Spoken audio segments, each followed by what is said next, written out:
அதாவது தமிழ்நாடு 2030 14 முக்கிய அம்சங்களை என் மக்களுக்கு நான் அறிவிக்க விரும்புகிறேன். முதல் துறை வீட்டு வசதி துறை.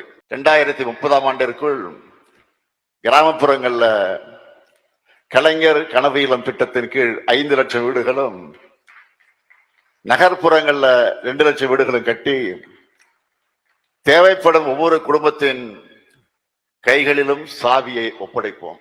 2வது துறை மருத்துவம் மற்றும் மக்கள் நல்வாழ்வுத்துறை. நலமுடன் தமிழ்நாடு 2030 தேவைப்படும் அனைவருக்கும் போதிய மருத்துவ காப்பீடு கிடைக்க உரிய நடவடிக்கை எடுக்கப்படும். அடுத்து 3வது துறை வேளாண்மை மற்றும் உழவர் நலத்துறை. 4வது துறை பள்ளி கல்வித்துறை.